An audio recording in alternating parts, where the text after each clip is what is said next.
This is my beloved childhood teddy bear that was inherited from my older brother. So it's 1950s vintage, but he is wearing my Hemisphere sweater from 1968. This was the 1968 World's Fair in San Antonio. That's what they built this tower for, and we went a bunch of weekends. We were living in San Antonio. I was born in San Antonio in 1965 and lived there until 1969 when my father was relocated. He was in the Army too. I don't know if we went to Heidelberg or Landstuhl first. I think we went to Landstuhl, and then we moved to Heidelberg. And we lived in these base quarters. I didn't know till years later that the base quarters is kind of like apartments. You have stairwells going up. Those were actually built for German officers in World War II. It was a U.S. Army base that had been, I guess, a German base during the war. So, kind of wild. Yes, he was important in my childhood, and still is important, of course. This guy here was kind of like Toy Story. This was my Woody, Big O Bello, something like that. I've now found that it's a real important German or European comic book character. There's all kinds of comics that have this character, but I got that when I was living in Germany, and that's something I've had with me all these years. And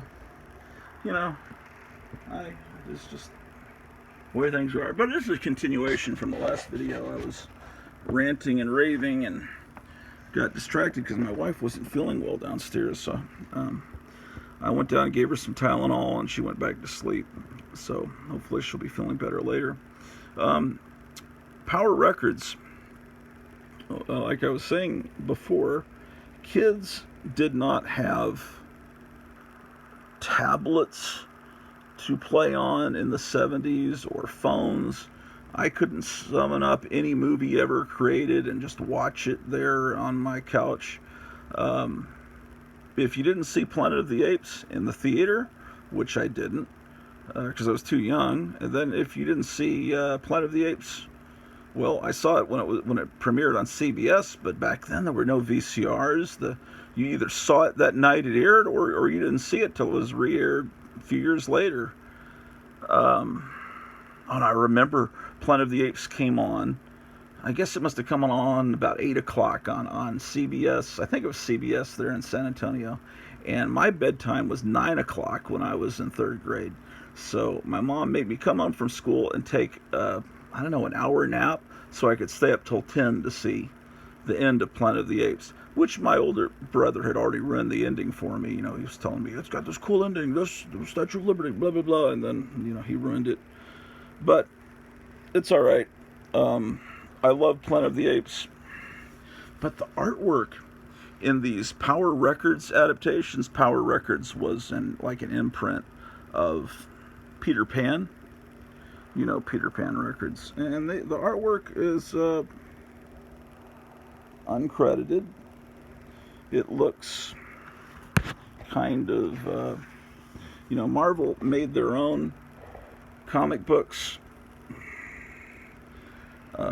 They were magazines first with black and white comic art, and then they reprinted them as color editions.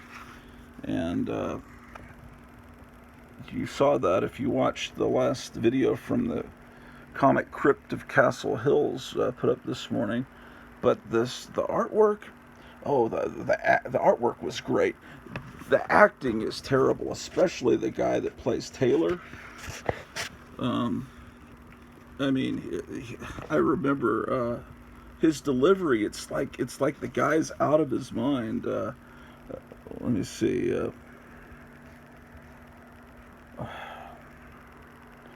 Trying to find some good, but if you just listen, you can listen to these records on YouTube. You'll be amazed. But this is what we had.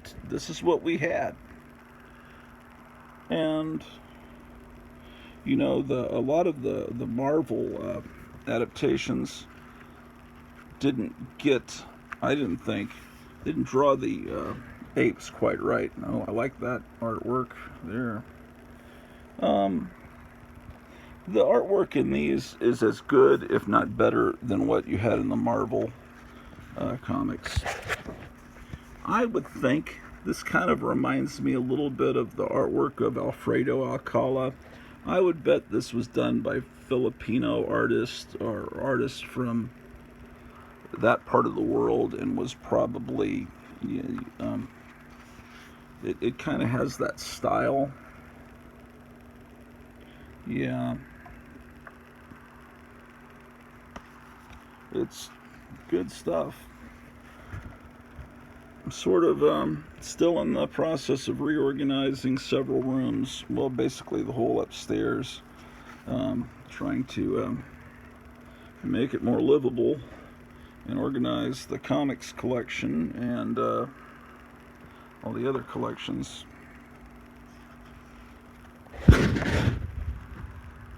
Yeah, I mean, it's just, I liked it, but you know, the one that's going to blow your mind, yeah, there's the Statue of Liberty shot.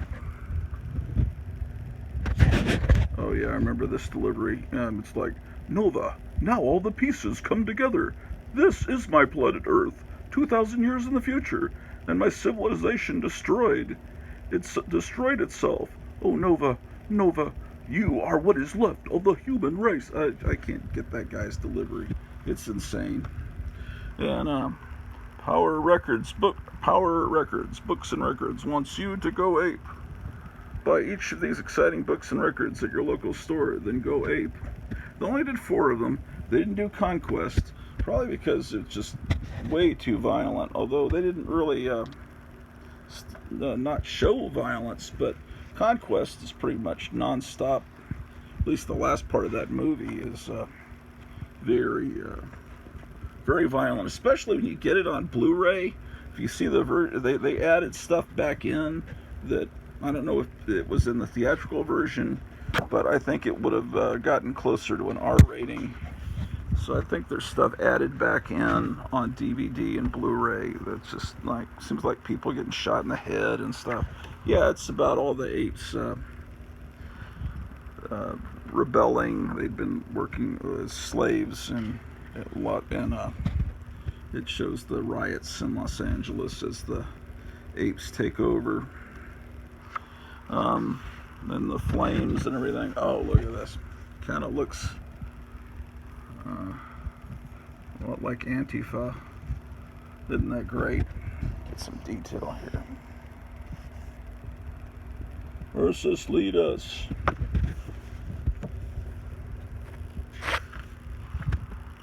Yeah, but you know when this gets great is when you get to the mutants down underground and they take their masks off. Look at this, man. It's like straight out of EC Comics. The movie was, they looked pretty horrible in the movie. They had like blue veins and they were all ghastly looking. But this, that's just, oh, I love this panel as a kid. This artwork. It really is well done. So, I don't know what the collector's market is for these Power Records book and record editions, and if you want, you could just, some people have uploaded these to YouTube where you hear the record and you see the panels at the same time. So you know, it's a cheap way to have the experience without having to find these. Yeah, these were cherished items of my youth.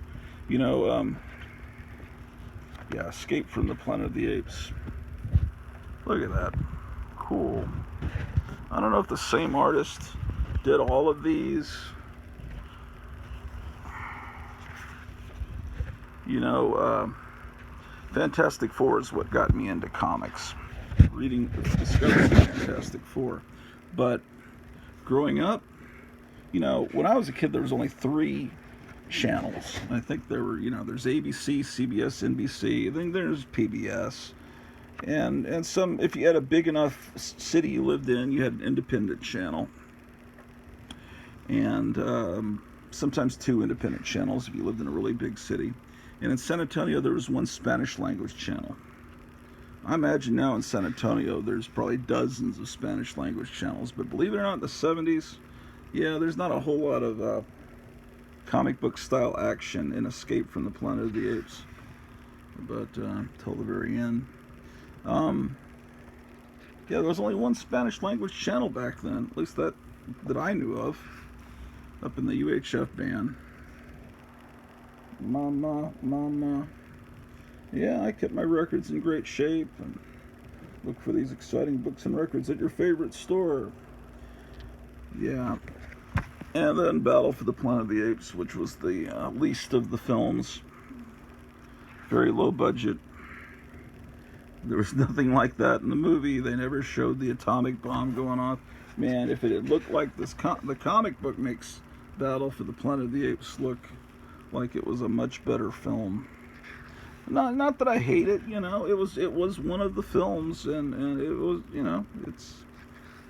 I feel like I'm committing blasphemy saying anything bad about the 5 sacred Planet of the Apes films. Tim Burton film, I didn't give a shit about. Some of these new Planet of the Apes movies are okay, but it's not Planet of the Apes. And it's like, what is the point of... you see, they did a pretty good likeness of what the apes look like in the film here.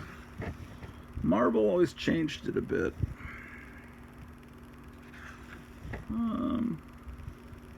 Yeah, just good artwork. I approve of this artwork. If yeah, maybe someone knows who did the art in this. I'm sure somebody does. Someone will probably be able to tell me in the talk back below. But anyway, okay, so Fantastic Four. It's an origin story and reprinted from a 70s issue. You can tell where they've redone the lettering.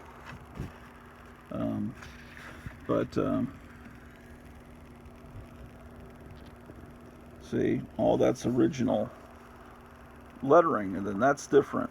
And there's all that white space they didn't leave. See, that's the original dialogue, and then they changed it there. But it's real obvious. But okay, so growing up, okay, so I hear their voices, and so these kind of become the voices of the Fantastic Four in my mind. I'd never seen the Hanna-Barbera cartoon. It just didn't. That was why I was talking about there's not many channels, you know. If your local channel decides they're going to air reruns of the Munsters, they're not going to run the Addams Family because they don't want 2 shows like that. So you're going to grow up and not see the Addams Family much, except when you're traveling across country and you stay in a motel, you turn on one of the local channels. Wow, the Addams Family. I've heard about this show. So I didn't get to see a lot of the Addams Family till later on because most local channels seem to prefer to run the Munsters. It's a little bit more obvious humor. But anyway, Fantastic Four cartoon was just not aired.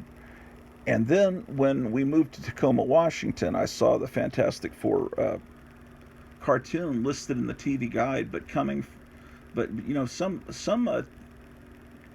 markets in the TV guide you could see the channels that you get, and you could also see the channels that are close to where you're at. But so I saw it like coming from Vancouver or somewhere up across the Canadian border, some channel that we really couldn't pick up had Fantastic Four. So I turned to that channel. It was just white snow, but then it would kind of fade in, and I'd hear the voices for a little bit, and the image would fade in, but not enough to even get a color image. But I'd see the outline. I could see the characters, and it was just amazing to see the Fantastic Four cartoon. And the Hanna-Barbera cartoon was pretty well done. You know, it wasn't Johnny Quest, but it was pretty well done.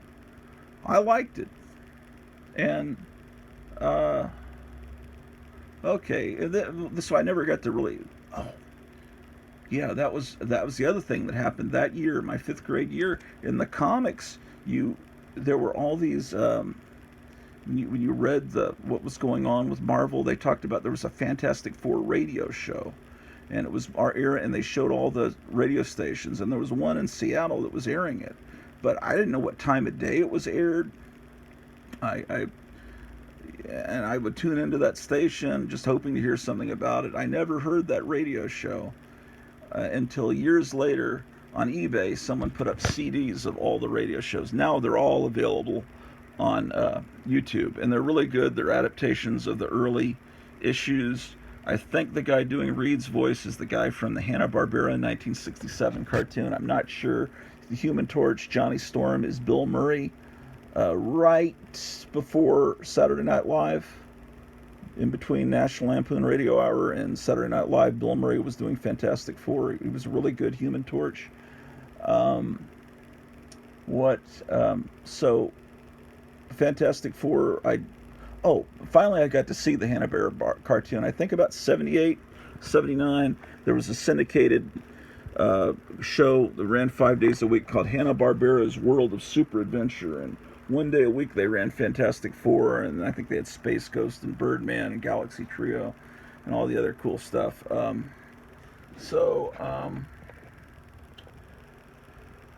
Yeah, those are the Power Records comics. And I will share more in a moment.